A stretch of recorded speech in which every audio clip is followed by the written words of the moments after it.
तो चलिए, आज इसकी डिमांड है कि आज थोड़ा ज़्यादा पढ़ाएंगे, तो इसकी डिमांड है कि आज थोड़ा ज़्यादा ही पढ़ना है।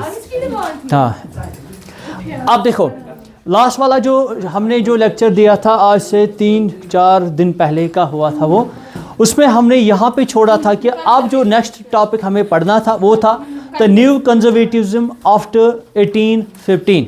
तो उससे पहले हमने देखा था कि सर फ्रांस में जिस तरीके से जो ये जो चलता आ रहा था, हमने देखा था it started with the Louis 16, और एक रेवोल्यूशन हमने देखा पहले स्टार्ट हुआ था।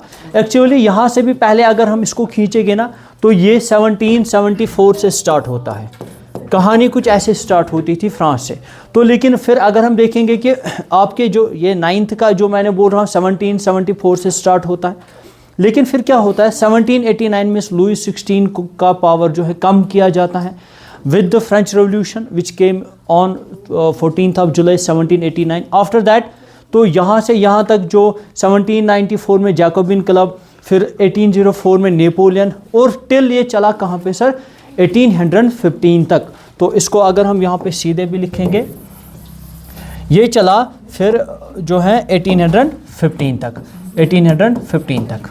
आप देखो, मैं फिर से बोल रहा हूँ, ऑलमोस्ट जो इसका जो राइज था, ये इसका राइज जो पीरियड वो है जब नेपोलियन का राइज हुआ। इससे पहले भी नेपोलियन था, लेकिन राइज का पीरियड ये है फ्रॉम 1804 to 15, ऑलमोस्ट इतने साल इसके जो है इसके जो राइज होने का पीरियड है। अच्छे से समझ लेना आप मैं क्या बोल रहा हूँ।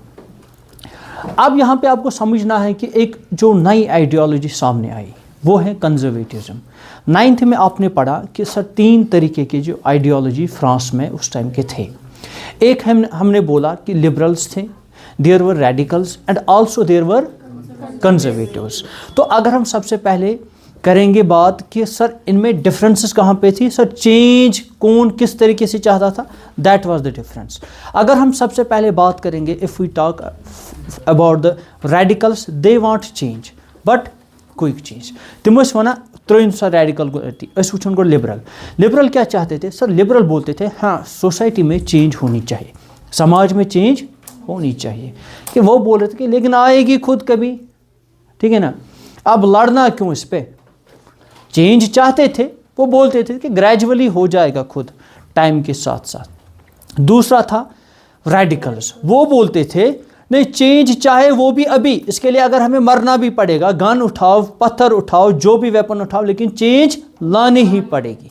एक और ग्रुप उसी दौर में था जो कि थे कंजर्वेटिव्स। क्या थे कंजर्वेटिव्स? सर कंजर्वेटिव्स को आप इसके साथ जोड़ लीजिएगा। कंजर्वेटिव्स, ये जो कंजर्वेटिव्स थे ना, इनको आप जोड़ लीजिएगा। They were the aristocracy at that time, aristocracy, और we can say aristocracy के बारे में पढ़ा।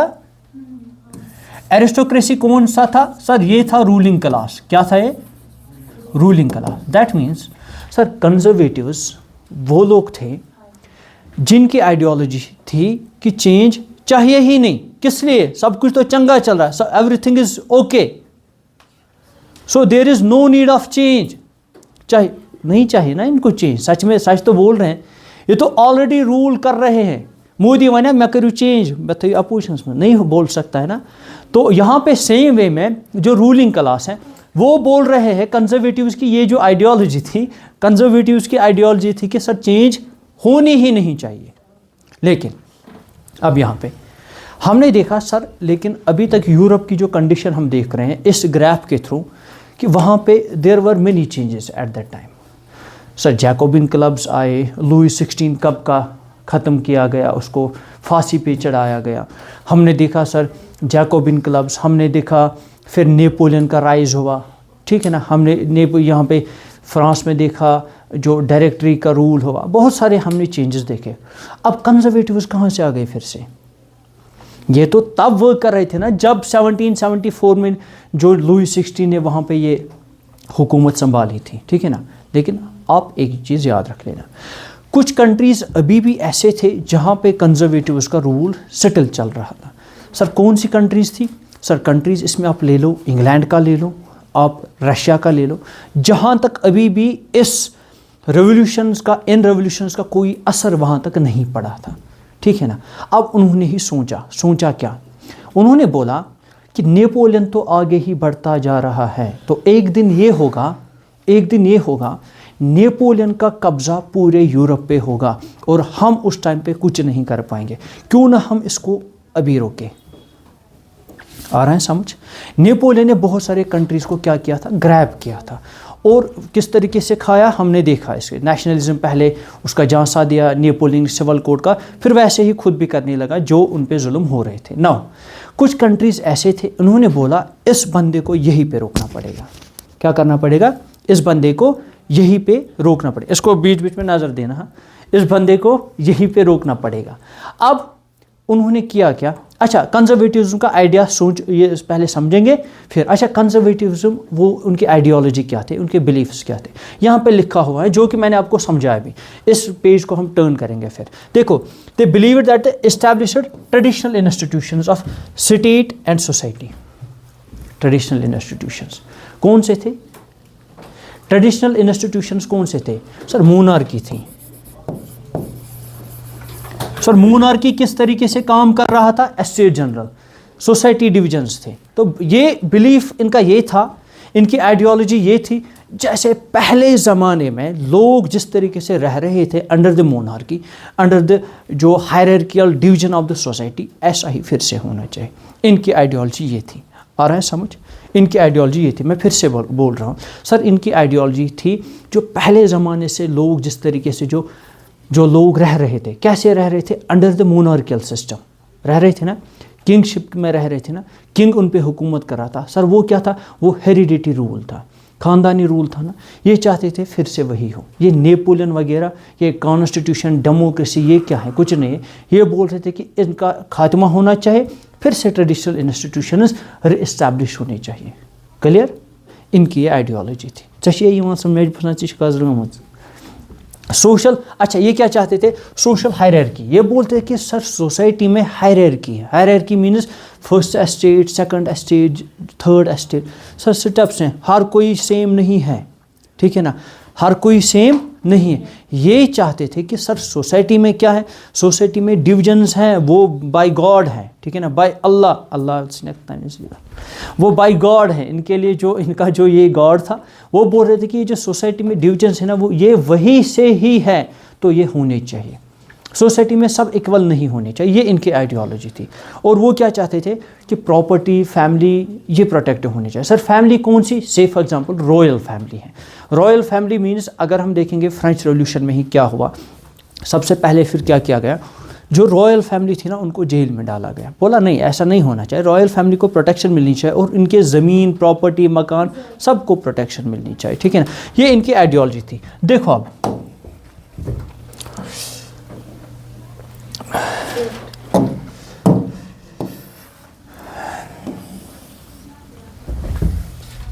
अब देखो बेटा, वर कंजर्वेटिव्स अगेंस्ट द चेंज। अब देखो, मैंने बोला अभी मैंने एक बात बोली, क्या बोला? कंजर्वेटिव चेंज चाहते थे? नहीं चाहते थे। लेकिन आज के कंजर्वेटिव्स अब नए टाइप के कंजर्वेटिव्स आए। या वो लुई 16 वाले 1774 वाले कंजर्वेटिव्स नहीं है सर, ये अब नए कंजर्वेटिव्स बने हैं। इन्होंने क्या बोला कि अगरचे, अच्छा यहाँ पे एक बात को पहले समझेंगे, एक मिनट।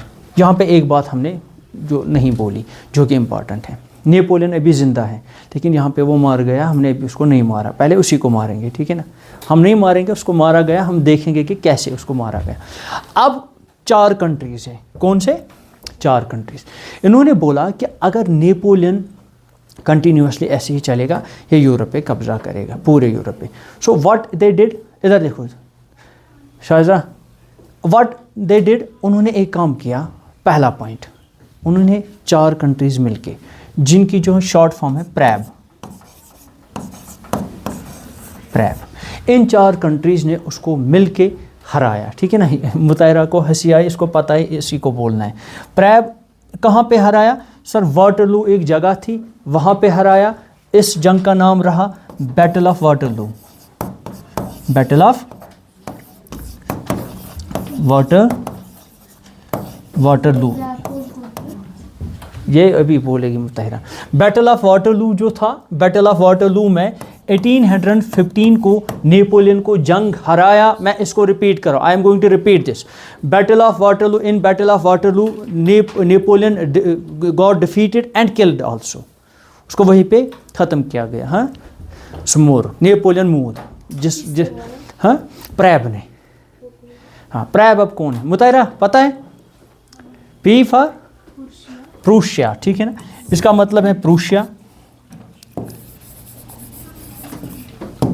अच्छा, आर फॉर रशिया, जिसका मैंने अभी बोला था, वेरी गुड।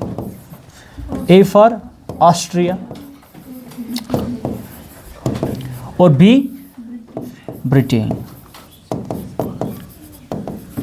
ठीक है गोबर, तो यही 4 कंट्रीज थी, इन्होंने मिलके जो है आपस में कोलैबोरेट करके नेपोलियन के फाइनली उसको जो है अंत तक पहुंचाया और उसका खात्मा किया। ठीक है, क्योंकि इनको लगता था कि ये हमारी जो यहाँ पे मोनार्कियल सिस्टम चल रहा है, कंजर्वेटिविज्म जो चल रहा है, ये उन पे भी ख़तरा बन रहा है, क्योंकि ये हमारे लोगों को भी इसके लिए तैयार करेगा, नेशनलिज्म लाओ, और फिर बाद में हमारे इलाकों पे भी कब्ज़ा करेगा, जैसे इसने जर्मनी वगैरह में किया। ठीक है ना, क्यों बिल्कुल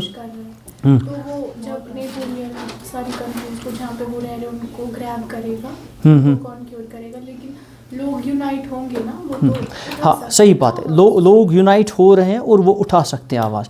एक एग्जांपल लेंगे, जब ये मान लो जर्मनी में गया, वहाँ पे उसको पहले कदम जमाने हैं। कदम जमाने के लिए लोगों को चेंज दिखनी चाहिए, है ना। कदम जमाने के लिए लोगों को इसने चेंज क्या दिखाई सर? नेपोलियनिक सिविल कोड, वो एबॉलिश किया, ये एबॉलिश किया, वो किया, ये किया। लोग बोले अच्छी गवर्नमेंट तो चल रहा है, लेकिन धीरे धीरे अब इसको जब ये लालच पड़ी ना, इसके पास पावर ज़्यादा से ज़्यादा आया। मिलिट्री इसके जो है ये ना जो इसके अंडर हुई, बाकी ये इंस्टीट्यूशंस इसके अंडर, धीरे धीरे इसको इतना पावर आया, लोगों ने आवाज़ तक उनको इसने बंद कराई। इसने रूल्स ही ऐसे निकाले ना, सेंसरशिप लगाई, जैसे हमने पढ़ा था, लोगों को चुप कराया। कोई नहीं बोलेगा नेपोलियन क्या कर रहा है, सब ठीक चल रहा है, ठीक है ना। न्यूज़पेपर्स पे ऐसे ऐसे चीज़ें आने लगी कि सब अच्छा चल रहा है, जबकि रियल में अच्छा नहीं चल रहा था। तो वैसे ही यहाँ पे भी सेम हुआ, पहले ये लोगों के पास गया, उनको यूनाइट किया और अपने गवर्नमेंट के अगेंस्ट करवाया, लेकिन खुद के अगेंस्ट नहीं करवाया। लोग किसको सपोर्ट कर रहे हैं? नेपोलियन को। दैट मीन्स नेपोलियन बन गया अब पावरफुल, क्योंकि लोगों का सपोर्ट है। लोगों का सपोर्ट जिसको मिलेगा वही पावरफुल बंदा है। आ रहा है समझ? तो जब ये पावरफुल बन गया ना, अब उसकी मर्जी है कि वो क्या करेगा। अब अभी फ़िलहाल ये ना रशिया में गया ना ब्रिटेन में गया, या इनको क्या लगा, अब इनको लगा कि अब नियर फ्यूचर में हम पे भी यही सब कुछ करने वाला है। तो इन्होंने क्या किया, इन्होंने जो जंग किया इसके साथ, फाइनली इसको वहाँ पे हराया और मारा। आवाज़ समझिए। अब देखो यहाँ पे अब आई बात कंजर्वेटिव्स की। अच्छा, ये प्रैब जो थे ना सर, प्रैब में किन लोगों ने नेपोलियन को हराया? अच्छा, कौन सी गवर्नमेंट प्रैब में चल रही थी? प्रैब हमें पता है सर, प्रैब में कंजर्वेटिव्स की गवर्नमेंट चल रही थी, and they were the aristocrats. Aristocrats कौन से? वही पुराने ज़माने के लोग, पुराने ज़माने के सोच रखने वाले लोग, ट्रेडिशनल लोग। तिम 300 वरी 400 वरी बड़ नहीं, इनकी सोच वैसे ही थी जैसे ट्रेडिशनल इंस्टीट्यूशन चल रहे थे। सर कैसे?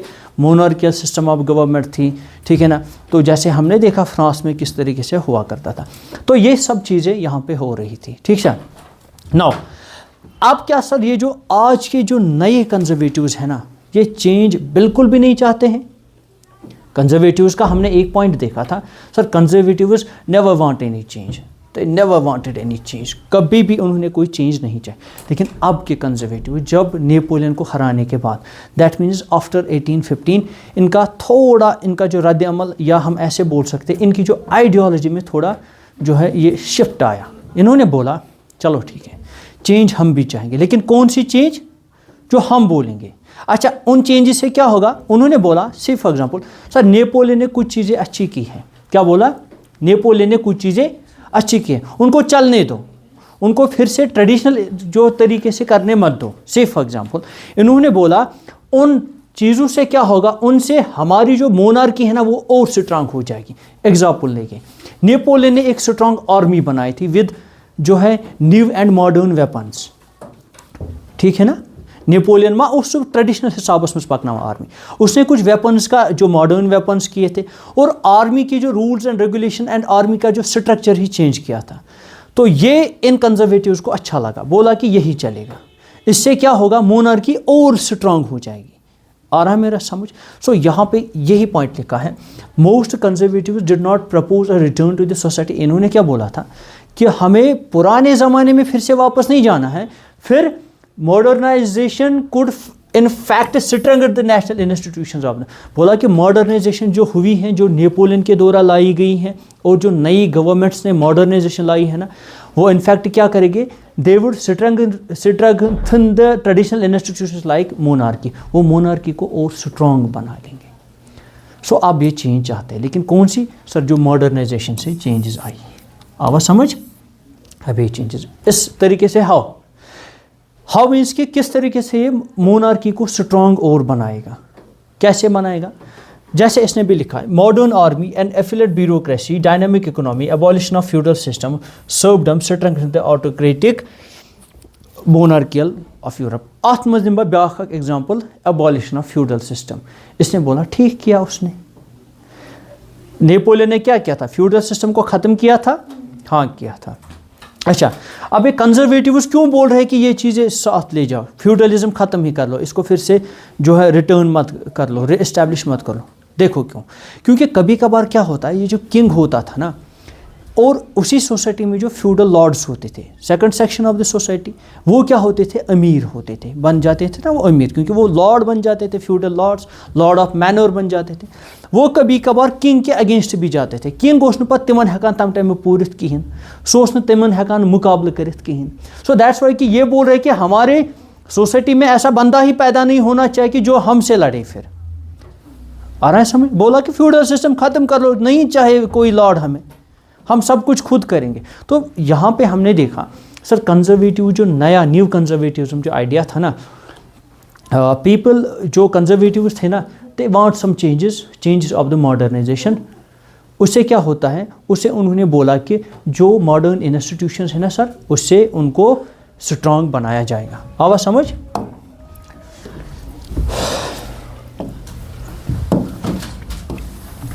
वहाँ शुति ब्याख, जब भी कोई जंग होता है, समझो बात को, और ये इंपॉर्टेंट है, स्टार मार्क,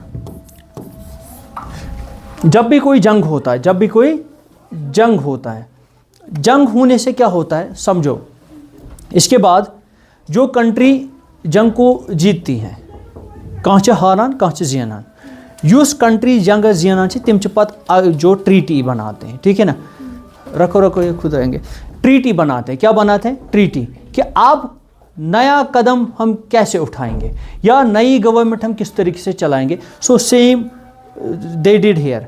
अब नेपोलियन, हमने देखा कि नेपोलियन ने सर 1815 में जंग को हारा है ना। अब इन्होंने एक, किसने सर, प्रैब ने एक ट्रीटी को क्या किया, साइन किया, जिसका नाम था ट्रीटी ऑफ वियना। वियना कहाँ था? वियना सर ऑस्ट्रिया में एक जगह है, और ये यहाँ पे ट्रीटी हुई। सो दैट्स वाई इस ट्रीटी होना एग्रीमेंट आगो, ठीक है ना। यहाँ पे इस ट्रीटी का नाम पड़ा ट्रीटी ऑफ वियना में। सबसे पहला पॉइंट, जल्दी इसको ख़त्म करेंगे। जितने भी रिप्रेजेंटेटिव्स थे सर, किसके? प्रैब के रिप्रेजेंटेटिव, याद रखना, ब्रिटेन, प्रूशिया, रशिया, ऑस्ट्रिया, इसके जो भी थे ना, जिन्होंने नेपोलियन को हराया था बैटल ऑफ वाटरलू में, वो क्या किया, उन्होंने बोला ये जो यूरोप है ना, इसका जो एक तरीके से हम बोलेंगे कि सेटलमेंट हुआ था, यूरोप को यहाँ से नेपोलियन ने खा लिया था, है ना। अब इन्होंने बोला we are going to resettle the Europe. Resettle means जित बज जमीनस पे मज कर नई सर हिस्से, यमो दोप यमो प्रैब ट्रीटी ऑफ वियना में क्या होता है, इन्होंने बोला हम यूरोप को फिर से बांटेंगे, मतलब ट्रेडिशनल इंस्टीट्यूशंस फिर से रिस्टैब्लिश करने हैं, तो ज़मीन भी वैसे ही रहेगा ना। इतकन ओस नेपोलियन ने बहुत सारे ज़मीनों पे कब्जा किया था, बोला वो नहीं चलेगा, वो इनको वापस करो। देखो क्या होता है अब। अच्छा, इसका जो चांसलर कौन था, दैट मीन्स जो हेड था इस ट्रीटी ऑफ वियना का, हेड कौन था, उसका नाम था ऑस्ट्रियन चांसलर ड्यूक मेटरनिक। अच्छा, ड्यूक मेटरनिक ही क्यों इसका चांसलर, कोई बोलेगा? देखो बेटा, ड्यूक मेटरनिक इसका चांसलर इसलिए बिकॉज ये जो ट्रीटी कहाँ पे साइन हुई थी, वियना में, वो खुद भी यहाँ का रहने वाला था, दैट्स वाई कि वही इसका चांसलर बना। आवा को समझ, वो इसका चांसलर बना। The main intention was to restore, अच्छा इसका जो ट्रीटी ऑफ वियना का जो मेन इंटेंशन क्या था, to restore the monarchies that had been overthrown by the Napoleon and create a new conservative order in Europe. इसका main point ये था जो याद जी पॉइंट है ना, यही इसमें इंपॉर्टेंट है। ट्रीटी ऑफ वियना का जो मेन इंटेंशन था, जो मेन एम था, वो ये था कि जो भी सर नेपोलियन ने क्या किया था, जो यहाँ पे एक नया ऑर्डर जो ये ना क्रिएट किया था, इन्होंने अब क्या बोला, हम रिस्टोर करेंगे मोनार्कीज को, जहाँ जहाँ पे मोनार्कीज को नेपोलियन ने हटाया उसको फिर से इस्टेब्लिश करेंगे। ठीक है, ये इसका मेन जो है मकसद था। तो इस तरीके से जो इन्होंने, कल देखेंगे हम इंशाल्लाह, इन्होंने एक और काम यहाँ पे, नहीं अभी है टाइम, हमें अभी 10 मिनट है। तो देखो अब ट्रीटी ऑफ वियना में कौन कौन सी चेंजेस है, ये इधर यस। अच्छा, ट्रीटी ऑफ वियना जो है ना, 3 पॉइंट्स मैंने इधर बोले। एक मैंने बोला सर ट्रीटी ऑफ वियना का जो चांसलर था, जिसका नाम था जो है ड्यूक मेटरनिक, क्यों, क्योंकि ये खुद भी ऑस्ट्रिया वियना का रहने वाला था, तो ये बंदा जो आप इधर देख रहे हो, ये इसका चांसलर बना। पहला मैंने बोला कि सर अच्छा इसमें कौन से थे मीटिंग में थे प्रैब वाले, जो मैंने बोला प्रूशिया, रशिया और ऑस्ट्रिया एंड ब्रिटेन, 4 कंट्रीज के लोग इसमें ये आए। अच्छा, करना क्या था, करना इसमें यह था कि सर रिसेटलमेंट किया जाएगा, यूरोप को फिर से बांटा जाएगा, जहाँ जहाँ से नेपोलियन ने ज़मीनें खाई थी उनको वापस दिया जाएगा। अच्छा, मेन एम इसका ये था सर मोनार्कियल जो पहले से थी, जिनको नेपोलियन ने हटवाया या हटाया, उनको फिर से रिस्टोर या रिस्टैब्लिश किया जाएगा, ये था इसका। और जो यूरोप में एक ऐसा ऑर्डर फिर से लाएंगे, ऐसा सिस्टम फिर से चलाएंगे जिसका नाम होगा कंजर्वेटिज्म। ठीक है ना, कंजर्वेटिव ऑर्डर इन यूरोप, इसको चलाना है। अब देखेंगे कि ट्रीटी ऑफ वियना में कौन कौन से पॉइंट्स इन्होंने बोले। पूछो सर ट्रीटी ऑफ वियना अब थोड़ा डिटेल में। पहला पॉइंट, चेंजेस, जो ट्रीटी ऑफ वियना हुई इसके बाद कौन कौन सी चेंजेस हुई, पूछो सर। पहला change, Bourbon dynasty which had been disposed during the French revolution was restored to power, उनकी बल्ले बल्ले हो गई। बॉर्बन डायनासिटी लुईस 16 कब का ख़त्म हुआ था, ट्रीटी ऑफ वियना में बोला गया फ्रांस में जो भी अभी हुकूमत चल रही है, कौन सी चल रही थी, नेपोलियन की, बोला उसको ख़त्म कर लो। बॉर्बन डायनासिटी फिर से अब इसमें क्या बनेगी, बॉर्बन डायनासिटी इसमें फिर से पावर में आएगी। आवागोबर समझ, बॉर्बन डायनासिटी था ना, लुईस 16 बिलोंग कर रहा था बॉर्बन, बोला कि बॉर्बन डायनासिटी जो है, बॉर्बन डायनासिटी उसको फिर से पावर मिलेगा। तिम शेंगे, तिम ख़त्म, तिमन गो ना बल्ले बल्ले हंग तम गए हुकूमत भी। ठीक है ना, न इनको कुछ इसमें हार्ड वर्क करना पड़ा ना कुछ, यहाँ से ट्रीटी ऑफ वियना हुआ, उनको हुकूमत मिली। लेकिन उनको बोला गया कि इतना भी आप छलांगे मत मारो, पहले सुनो पूरा करना क्या है, आपको करना क्या है। बोला जो नेपोलियन ने फ्रांस के अंडर में बहुत सारी टेरिटरीज को ऐड किया था, वो आपको वापस देना पड़ेगा, क्योंकि सबसे पहले हम फ्रांस को कमज़ोर अब करेंगे, क्योंकि यूसुफ फितिन वो ना यूथ आती फ्रांसिस, हमने बोला व्हेन फ्रांस स्नीजेस, है ना, ये तो पता है। अच्छा, ये इन्होंने बोला पहले हम इसी को कमज़ोर करके रखेंगे ताकि फर्दर ये मूवमेंट फिर से कभी नहीं चले।